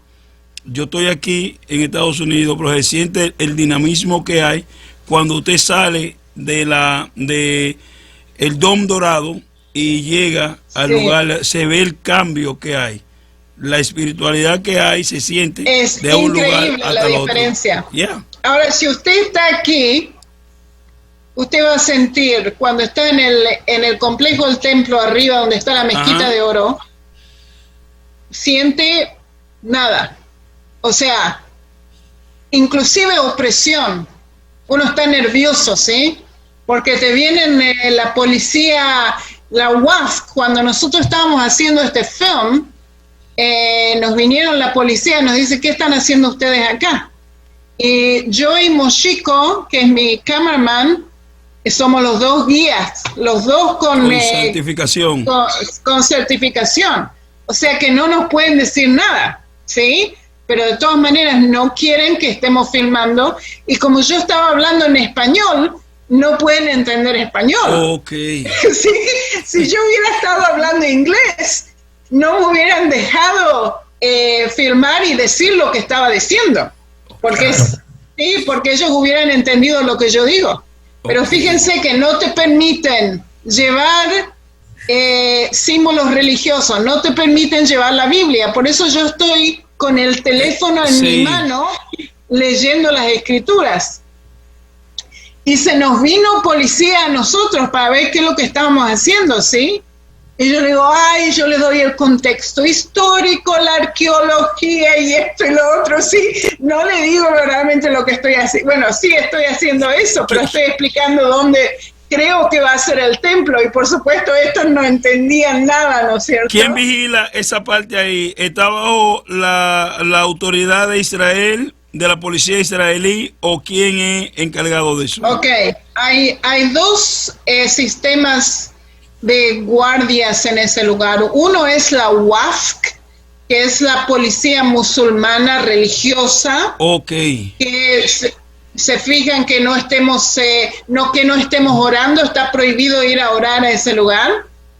Y te están mirando a ver dónde estás. ¿Sí? Cuando nosotros estábamos caminando de un lugar a otro, la policía le estaba mandando información a la otra policía y a la otra policía, y así les estaban comunicando hasta que nosotros salimos del lugar.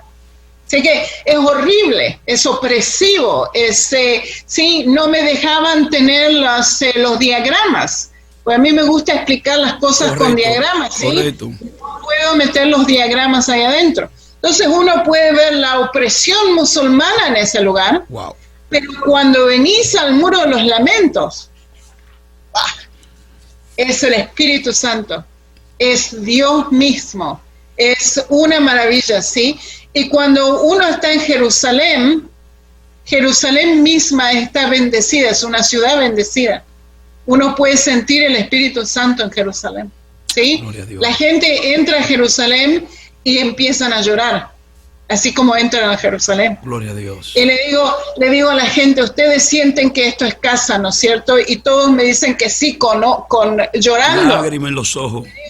Lágrimas. Y le digo, ¿saben por qué ustedes sienten que es casa? Porque esto es casa. Aquí van a venir todos, eventualmente, ¿sí? Cuando Yeshua venga y ponga sus pies en el Monte de los Olivos, venimos todos vamos a estar aquí viviendo con Yeshua, ¿sí? Esta es Jerusalén, este es su sitio, este es el donde él se va a parar, el gobierno de Yeshua va a estar por 1000 años, ¿ya? Wow. O sea que cuando uno siente físicamente que verdaderamente está en el lugar sagrado. Wow. Mano David. Sí, señor. Señor, sí, quiero mostrarle algo más. Esta va a ser la corona real que va a utilizar el sumo sacerdote en los días del tercer templo. Esto también fue fabricado ya por la organización del Monte del Templo. Usted puede ver todo este material en mi libro Real Sacerdocio, pero yo quiero leer algo sobre el Muro de los Lamentos. Sonia tocó un punto que me parece trascendental, muy de pasada, pero lo voy a ahondar. ¿Qué relación tenemos los judíos con el muro? Esa es la pregunta. No es que adoramos las piedras, ni brutos, ni locos, ni idólatras que fuéramos. Aquí hay que ser claro. Hay una promesa en el libro de Shir Hashirim, Cantares, Cántico de los Cánticos, Shir Hashirim, en el capítulo 2, versículo 8 y 9. ¿Usted lo puede leer, pastor? Lo estoy buscando acá. Sí, Cantar de Cantares. Yo le voy a confesar algo, yo nunca leí todo el libro de Cantares, nunca, es el único libro de la Biblia que yo nunca lo he leído, completo, hasta el día de hoy, nunca me ha llamado la atención. Es una belleza, Davidcito, es una belleza. Tenéis que yo te he leído los 65 libros completos, excepto ese, siempre lo he leído por pedacitos, de verdad, y es cortito, pero nunca me ha llamado la atención leerlo todo. Capítulo 2, versículo 2. De verdad. Cantares 2.9, 2.8 y 9, léalo, sí, señor. Dice así: la voz de mi amado, he aquí, él viene, saltando sobre los montes, brincando sobre los collados.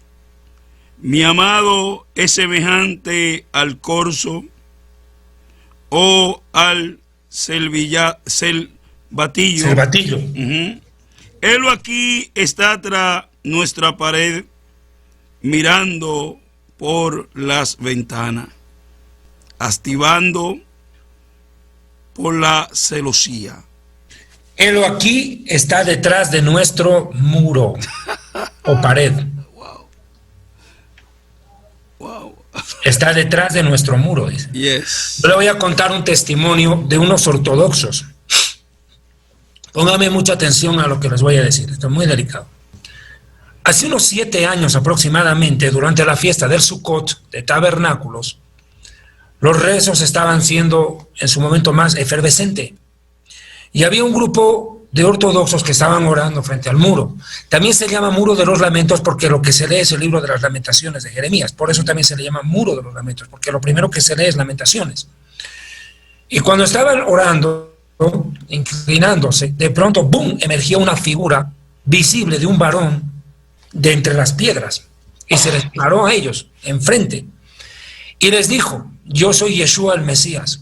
Se les apareció y les dijo que de aquí a poco tiempo 144,000 varones serían tomados para predicar y testificar que él es el Mesías de Israel, y les dijo: algunos de ustedes estarán en ese grupo. Les advierto, el Mesías salió de entre las piedras y se les apareció. Es tremendo. Y a ese grupo de ortodoxos. Estas cosas nosotros no contamos mucho, pero como judíos lo sabemos, porque nos lo cuentan, nos avisan. Mira, esto está pasando, sabemos lo que pasa. Y dice acá textualmente, dice, lo voy a volver a leer. Helo aquí, ¿a quién? Al amado, pues, es el Mesías. Está tras nuestro muro.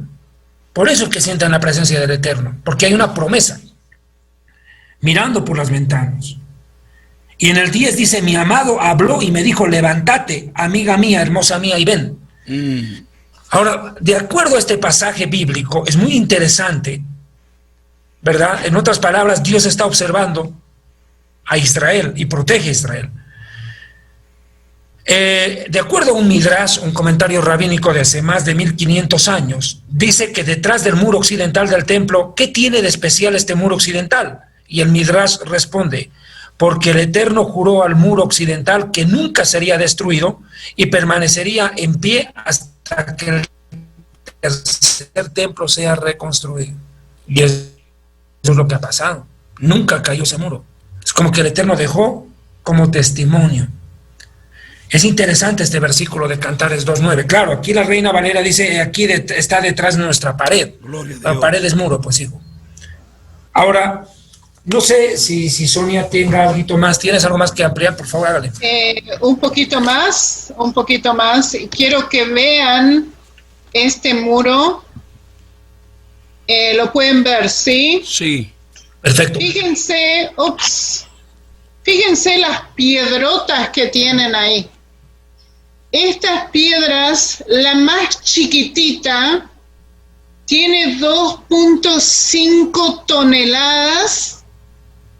Y fíjense que los romanos ayudaron a construir esta muralla de contención y pusieron cada piedra arriba de la otra piedra sin necesidad de cemento y la pusieron exactamente en el lugar, ¿ok? O sea, esta chiquitita que pueden ver tiene 2 toneladas y media. Fíjense esta piedra que tienen aquí o esta piedra que tienen aquí.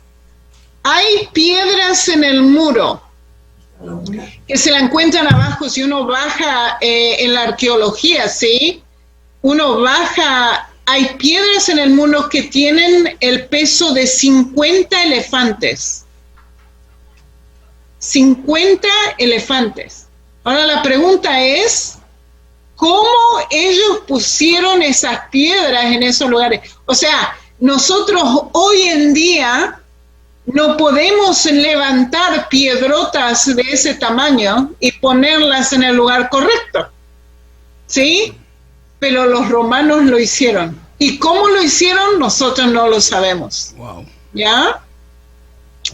Y fíjense otra cosa, ¿qué es lo que es el Muro de los Lamentos cuando tenemos las festividades?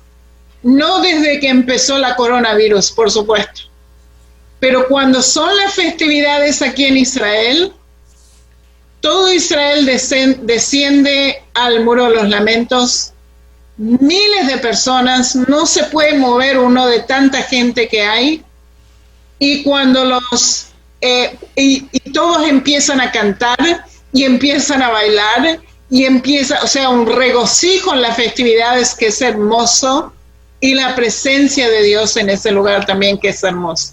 Ok, David, ¿quieres decir algo más? Gloria a Dios. Sí, yo pienso que entramos ya, hemos hecho una evaluación en 2 programas sobre la historia, la cultura, la paleontología, la arqueología, que rodea toda la parte de Jerusalén, la ciudad santa y el Muro de las Lamentaciones. Acá Sonia ha presentado un excelente documental que enriquece todo lo que nosotros hemos aportado. Pero entremos a la parte profética, al Apocalipsis y este templo. Tengo que volver a tomar como referencias Apocalipsis capítulo 11, versículo 1 y 2. A ver, Biblia, hombre. Por cierto, el próximo lunes, pastor, queremos invitar al pastor Daniel Borgenstein. Él es judío mesiánico argentino, toma mate como yo, aunque la Sonia Gaucha no toma mate. Pero va a estar presente en este programa, pastor. Yo quiero pedirle a usted su permiso para invitarlo. Claro. Eres un pastor, claro. Eres un pastor judío argentino mesiánico de las Asambleas de Dios en Israel y tiene a cargo una congregación. Con él queremos estudiar y ponernos a tono cómo es la vida de un judío mesiánico allá, cómo es un pastor pastorea una iglesia mesiánica en Israel. Bueno, ese tema y su testimonio nos lo va a contar Dios mediante el día lunes el pastor Daniel Borgenstein de Ashkelon, el sur de Israel. Está cerquita a Gaza, soporta todos los bombardeos. ¿Cuántas veces ha tenido que suspender el culto porque las sirenas suenan? Es una situación bien complicada en la que vive nuestro hermano, pero un testimonio de vida impresionante. Yo quiero pedirles que estén atentos a los programas los lunes en las mañanas y por favor pedirles que por favor... El próximo lunes, él estará el próximo lunes. Sí, señor. Sí, señor. Y el subsiguiente lunes estamos pensando con Sonia hacer un estudio. Estamos todavía en la decisión con Sonia. Aquí tenemos que ponernos de acuerdo con la Sonia. Si vamos a hacer un programa sobre el judaísmo de Cristóbal Colón y la Inquisición, el proceso de la Inquisición, que parte en 1492 con la expulsión de los judíos de España, porque Colón zarpa del puerto de Palos con la Niña, la Pinta y la Santa María, los 3 barcos, día antes que se cumpla el edicto del rey de expulsar a los judíos. O sea, sale antes de que los expulsen por la fuerza. Colón el judío. De ahí viene la palabra colonizar, pero el verdadero nombre de él es Columbus. Él era un judío catalán migrante a Génova. O sea, vamos a ver un montón de cosas que queremos compartir con ustedes y vamos a entrar al Cervantes y el judaísmo del Quijote. O la otra opción es las ciencias secretas de Adolfo Hitler, el satanismo entre los nazis y la fiesta del Purim, en algo que con Sonia queremos hacer un programa que se va a llamar Reina Esther y Hitler. ¿Por qué la reina Esther vio a Hitler? ¿Cómo lo vio? Lo profetizó. Vamos a ver los códigos ocultos de la Biblia. Cómo en el libro de Esther aparece, sí, el nombre de Dios.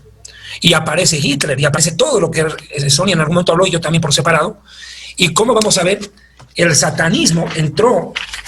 Miren cómo la esvástica ya estaba tallada en piedra miles de años atrás. O sea, Hitler se apropió de la esvástica. Él no la inventó, pero la utilizó con un fin maquiavélico.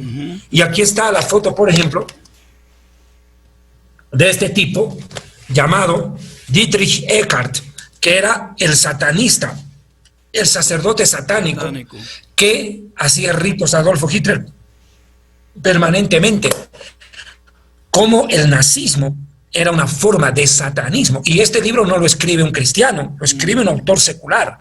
Y demuestra cómo el ocultismo dirigió la vida de Hitler y de los nazis. Hitler tenía contacto con el diablo, pero de frente. Es un tema bastante... Y Hitler era nieto de un judío, ¿no? Sí. O sea, y cuando se enteró, y Sonia lo va a avalar, Sonia tiene alguna información a eso, más que yo todavía. Sonia, ¿qué pasó con la familia del abuelo de Hitler? Dísenos tú mejor. Tú fuiste el que me lo dijo, pásame el chisme, pasarlo para otro. Cuando parece ser que Hitler no sabía que él tenía familia judía, que tenía abuelos judíos, pero la gente se enteró, o sea, los diarios se enteraron, buscaron la familia, de dónde venía y todo, y se enteraron. Y para Hitler, fíjense que él ya tenía la idea de matar a todos los judíos, ¿sí? Pero para que no lo maten a él fue y mató a toda la familia que estaba conectada con él. Wow. Él no la conocía personalmente, ¿sí? Pero se dio cuenta que tenía familia judía, entonces fue y los mató a todos. Y por supuesto, al matarlos a todos, se perdió la evidencia, ¿sí? Eso es lo que él quería hacer, que nadie sepa que él tenía descendencia judía. Pero en fin. Pero sus biógrafos saben que él fue nieto de un judío. Sí. Imagínate eso. O sea, un prototipo del anticristo. Era un prototipo del anticristo. Judío austriaco, ¿no? Sí, señor. Sí, señor. Sí. Sí, señor. En Österreich. Por eso él quería crear el Tercer Reich, porque ya había Frankreich es Francia, Österreich, que es Austria, y él quería crear el Tercer Reich. La palabra Reich en alemán es reino. De hecho, en ese programa que queremos hacer con Sonia, yo voy a tener que utilizar muchas palabras en alemán. Ok.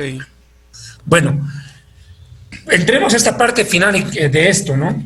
En Apocalipsis 11, verso 1 y 2, dice, entonces me fue dada una caña de medir, una caña semejante a una vara de medir, y se me dijo, levántate, en término sudamericano, aquí dice, levántate y medí el templo de Dios. Nunca lo llama templo del diablo, y nunca lo llama templo del anticristo, lo llama templo de Dios, y esto es muy interesante que lo llame así. Y el altar, y medí a los que adoran en él. O sea, hay una medida física y una medida espiritual. Pero el patio que está fuera del templo, como mostró Sonia, déjalo aparte y no lo mirás, porque ha sido entregado a los goyim. Sí. Aunque los árabes, los ismaelitas, son hijos de un semita llamado Abraham, son gentiles. Son goyim, yes. Son considerados goyim. Y quiero recordarles que en la Mekilta Ismael, escrita por el rabino Ismael, un musulmán que se convirtió al Dios de Israel y llegó a ser rabino, en la Mequiltá Ismael dice, él profetiza que sus hermanos de sangre, los musulmanes, levantarían un templo a un Dios falso, profanando el lugar santo del templo. Son las 15 profecías de la Mequiltá Ismael. Es un libro fantástico, yo lo tengo, un tremendo librote, pero muy bueno. Bueno, dice que ellos olearán la santa ciudad 42 meses, y en ese tiempo se levantan 2 profetas de parte del Eterno, Eliyahu Hanabí y Moshe Rabbeinu, es lo más probable. Bueno, esos 2 profetas se levantarán a testificar en ese lugar. Así como Yeshua entró y predicó en el templo, en el segundo, estos se van a parar delante del tercer templo y se van a enfrentar cara a cara con el anticristo. Para eso ya el tercer templo estará edificado junto a la mezquita. Yo también le doy la razón a Sonia, porque para el judaísmo rabínico el Talmud vale, y el Talmud dice que el judío no puede destruir templo de otra religión. Está prohibido por ley talmúdica. Ahora bien, en 2 Tesalonicenses capítulo 2 describe un hecho terrible en ese lugar. 2 de Tesalonicenses capítulo 2, ya estamos viendo la parte profética, dice textualmente, hablando de este sarnoso, pues el anticristo, ya. Dice textualmente en el verso 3, nadie os engañe en ninguna manera, porque no vendrá el Mesías a la tierra, la segunda venida, sin que antes venga la apostasía, de la cual estamos viendo su manifestación en su primera etapa. La apostasía, como lo he predicado durante muchos años, no termina con el arrebatamiento de la iglesia. No, eso me dispara la apostasía. Dispara, porque la apostasía ya no va a golpear al pueblo evangélico, llevando a adorar a estos herejes de la prosperidad, por ejemplo. No. Esta apostasía va a llevar a que el mundo y todas las religiones se unan a adorar al anticristo. Adoraron a la bestia, dice, y al dragón, que es el diablo. La religión oficial en el tiempo del fin será el satanismo. Esa será la religión oficial. Y no va a ser una religión encubierta, será abierta. Adoraron al diablo sabiendo que es el diablo. Sin que antes venga la apostasía y se haga público, se haga conocido, se deje ver, se manifieste el hombre de pecado, hijo de perdición, el cual se opone y se levanta contra todo lo que es Dios o es objeto de culto, o sea, contra todas las culturas y todas las religiones. Se va a ir contra todos. Tanto que se siente en el templo de Dios. ¿Cuál templo de Dios? El de Apocalipsis 11, pues el mismo. El tercer templo del construido. Haciéndose pasar, se siente en el templo de Dios como Dios. Esta es declaración contundente, como Dios. Él no va a reclamar ser el Mesías de Israel. Esto es lo más curioso. A ver, por favor, yo me detengo un detalle aquí. Sonia, tú como judía sabes perfectamente que para nosotros llegar a creer en Yeshua como Mesías son un milagro. Pero a ti te tomó 18 años aceptar que eres divino, ¿o no? Sí, señor. Aceptarlo. Muchísimo, hasta que Dios me lo reveló.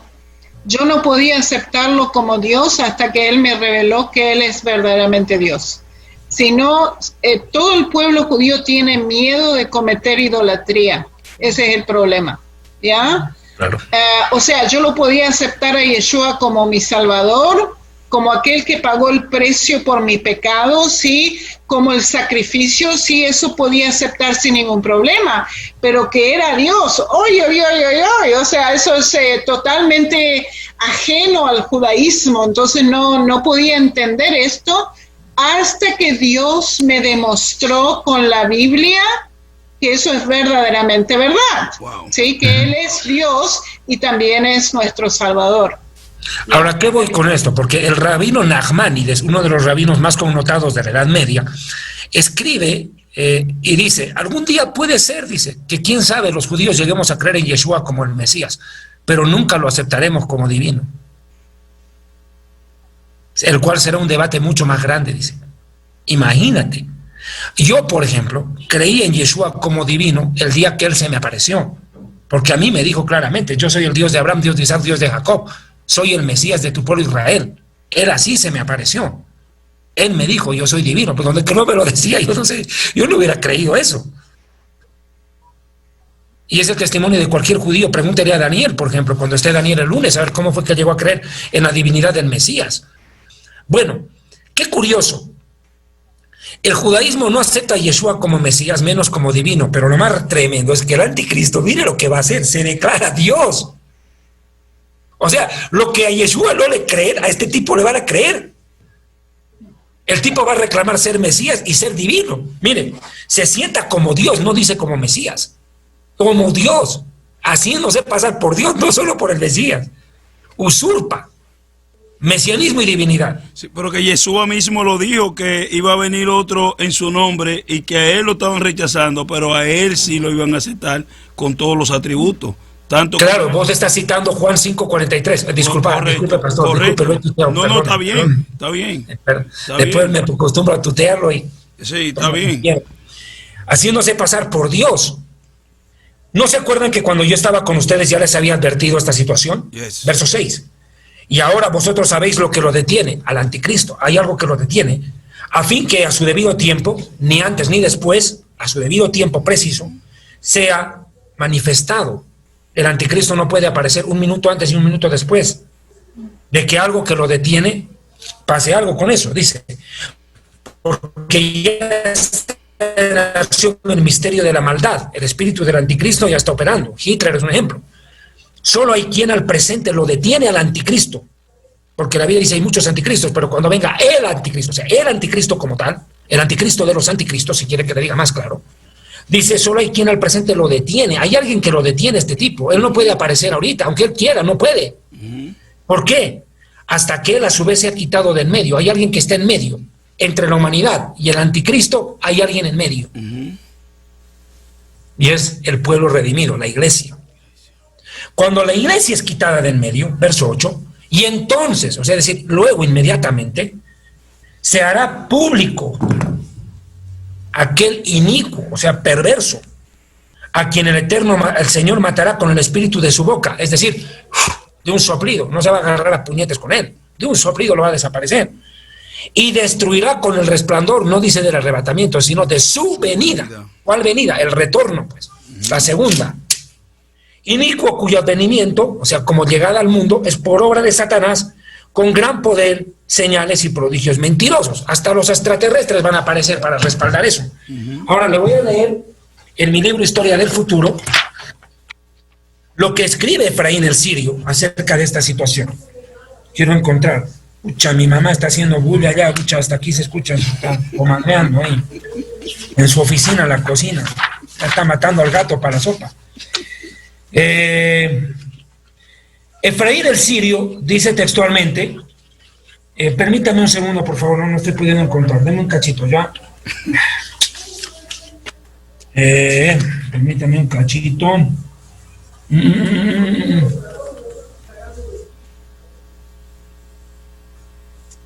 No encuentro. Escribí yo el libro y no encuentro. Casa de herrero, cuchilla de palo. Bueno, Efraín el Sirio dice textualmente que la iglesia no será arrebatada antes de que venga la persecución. Aquí está, página 88 de Historia del Futuro. Dice, porque todos los santos y elegidos del Señor serán reunidos antes de la tribulación que está por venir y serán llevados ante el Señor para que no vean en ningún momento la tribulación y angustia que sobrecoge el mundo debido a nuestros pecados.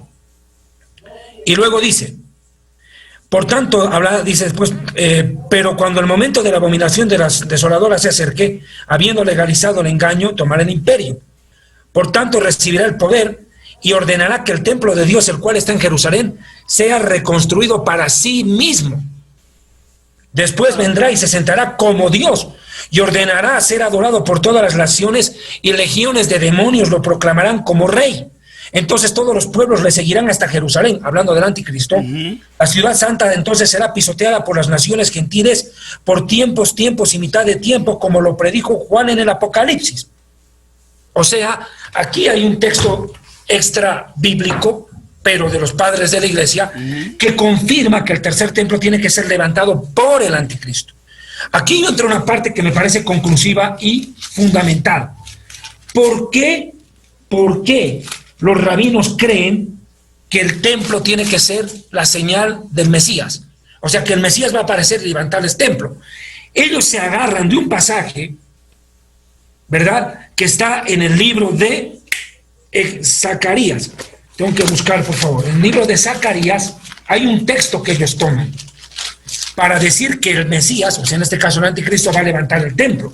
Tienen asidero, tienen un pasaje bíblico que lo sostiene. Permítanme, hay que ver de qué se agarran ellos. Espera un cachito. Zacarías 6, verso 12, agarra. 6 dice, verso 12, y le hablarás diciendo, he aquí ha hablado el Señor de los ejércitos, diciendo, he aquí el varón cuyo nombre es el renuevo, el cual brotará de sus raíces y edificará el templo del Señor. 13. Y él edificará el templo del Señor y él llevará gloria y se sentará, ahí está la palabra, se sentará, lo que dice Tesalonicenses, se sienta como Dios haciéndose pasar por Dios, lo que Yeshua llamó abominación desoladora. Dice, ahí se me perdió, se sentará y gobernará en su trono y habrá sacerdote a su lado, claro, el falso profeta. Ellos ahorita van a entender dónde voy. Y el consejo de paz habrá entre ambos. Mire, 15, y los que están lejos vendrán y ayudarán a edificar el templo del Señor. Entonces, ¿qué dicen los rabinos? Dicen, el Mesías tiene que venir a levantar el tercer templo. Pero de acuerdo a lo que nosotros entendemos, ya con el Mesías revelado, es que el anticristo viene y levanta el templo. Pero ¿por qué la confusión? Aquí viene el problema. ¿Por qué la confusión? Porque aquí no está hablando del tercer templo. Está hablando del cuarto, del milenial. Porque cuando regrese el Mesías, ¿no cree usted que el Mesías se va a entrar al lugar donde el anticristo se sentó? Va a tener que purificar y mejorar ese templo. Sería como un cuarto templo, si quiere que le diga así. ¿Por qué? Porque ellos no contemplaron una profecía que está en Malaquías 2. Si usted mira Malaquías capítulo 2, ya estoy cerrando el programa, paren de sufrir. En Malaquías 3, hay un versículo, Sonia, muy interesante. Dice, he aquí que yo envío mi mensajero, el cual preparará camino delante de mí. Sabemos que este es Juan el Bautista que cumplió esta profecía. Y vendrá súbitamente a su templo el Señor a quien vosotros buscáis. Mira, interesante. El ángel del pacto.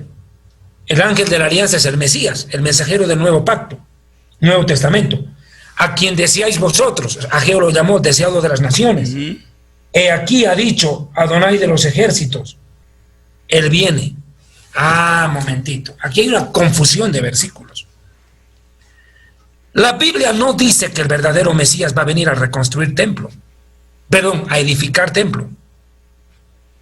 Viene cuando ya hay templo construido, y eso pasó con Yeshua. Él entró al segundo templo. El anticristo viene y levanta el tercero, pero el Mesías viene y purifica y levanta un cuarto, que va a ser mucho más inmenso, donde ahí sí no va a haber mezquita ni nada.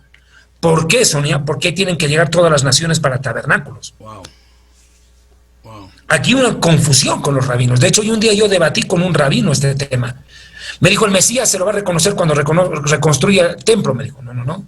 Malaquías no dice que va a venir a edificar templo, dice que entrará ya al templo construido, porque aquí dice, vendrá el Señor a su templo, para eso ya tiene que estar construido. Correcto. Y eso pasó con Yeshua.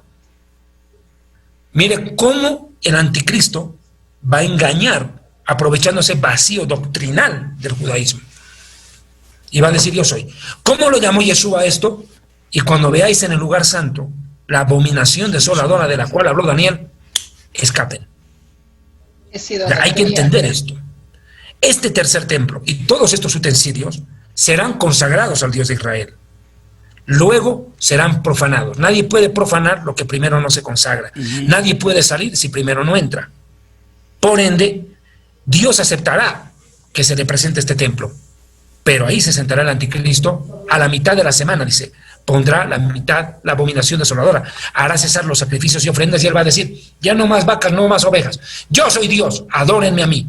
Ahí se cumple Apocalipsis 13 y las naciones lo adoraron. Y el anticristo va a decir, para prueba de adoración, séllense con la marca. Como ganado va a sellar. Y muchos judíos se van a dar cuenta del engaño y no se van a dejar marcar, porque también los dos profetas, los dos testigos estarán diciendo, este no es el Mesías y este no es el verdadero sacerdote, estos son del diablo. Los van a denunciar y será una lucha de 2 contra 2. Los dos profetas de Dios contra el anticristo y el falso profeta. Wow. Tremendo.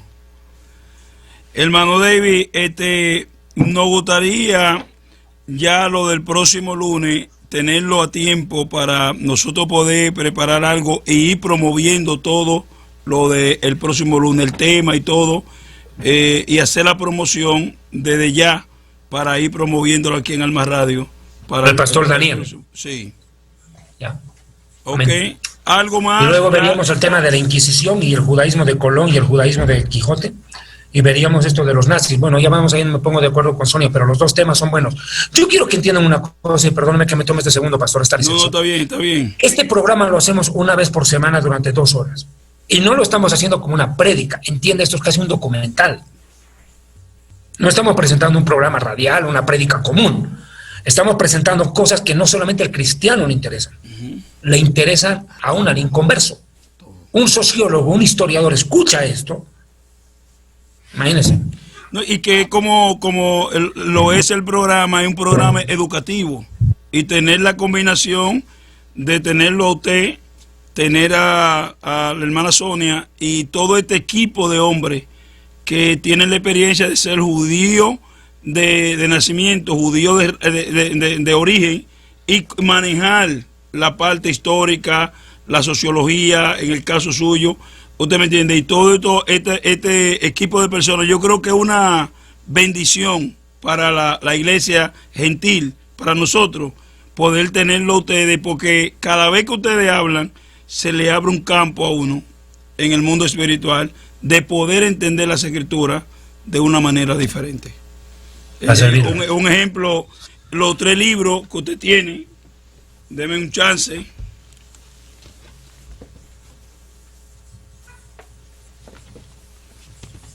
Sí. Ajá. Se los tiene todos. Sí, mi hermana le dio. Mi hermana mayor lo mandé a buscar porque es que están llamando aquí. Entonces, un ejemplo, Real Sacerdocio, que es un libro que usted ha estado aquí varias veces. Y oiga cuando yo vengo a valorar la importancia de este libro. Porque uno anda, yo estuve 2 veces en tu iglesia, ¿no, pastor? Ha estado 2 veces acá. Entonces, yo vengo a valorar este libro y le tuve que llamar a la ñaña y decirle, mándeme el libro, porque la gente me está llamando, incluso yo, pastores me están llamando, que tienen interés del libro. Porque no es lo mismo, hermano. Un ejemplo, yo puedo hablar del tabernáculo, yo puedo hablar de todos los utensilios del templo, pero nunca jamás será explicarlo como lo explica usted y como lo explica la hermana Sonia, jamás. Porque ustedes, esa es la vida de ustedes. Cada elemento, cada cosa de la cultura hebrea está con usted o con ustedes. El otro libro es Jerusalén y la tierra prometida. Imagínense la combinación, usted escribe este libro, pero combinar este libro con la experiencia de la hermana Sonia, que vive allá, que guía turística, que conoce, y usted me entiende, yo creo que esto es algo que esto no tiene, o sea, no hay dinero que pueda pagar este conocimiento. Y Historia del Futuro, que son los 3 libros que usted ha escrito y los libros que tiene hermana Sonia, que quiero, ya yo hablé con la ñaña, para que me mande a buscar tanto el inglés y español, para tenerlo a la mano y presentárselo a los hermanos. Entonces lo que estamos preparando es, no tienen la persona que venir acá, sino que vamos a preparar todo, cómo pedir el libro. Mientras ustedes están dando la enseñanza, queremos presentar, coger una pausa y mostrar la página donde la persona puede entrar, en el caso de hermana Sonia, a Amazon y pedir el libro en Amazon, y en el caso suyo, la persona puede comunicarse con la hermana Rita y pedir todo el material. Pero lo otro que quería preguntarle para los hermanos que están llamando y están pendientes, ¿cuáles de estos materiales tenemos disponibles? Para no ofrecer... Pastor, solamente Real Sacerdocio, y creo que mi hermana mayor, Ana, lo tiene el libro. Digo mi hermana mayor porque aunque no es la hermana de papá y mamá, sí, mi hermana la única. Se tratan así. Solamente ella lo tiene el libro. Los 3 libros lo tiene usted. Es el único pastor que tiene los 3 libros ahorita. Correcto, para vender. Correcto. El único. Ni en Colombia ni en Ecuador. Correcto. Ya lo único que me falta vender es a la Rita, ya todo se acabó. Pobre Rita. La vamos a ofertar combo. Pobrecita. Serían 4 libras entonces. La voy a cambiar por un costal de arroz.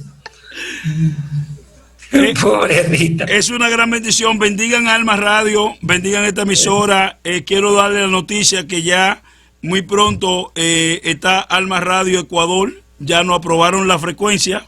¿Ecuador? No, Paraguay, ya sorry. Corrijo, Alma Radio Paraguay, ya tenemos la frecuencia. Va a tener una cobertura de unos 52 kilómetros, creo, a la redonda, y estamos... Vamos a tener que hablar guaraní.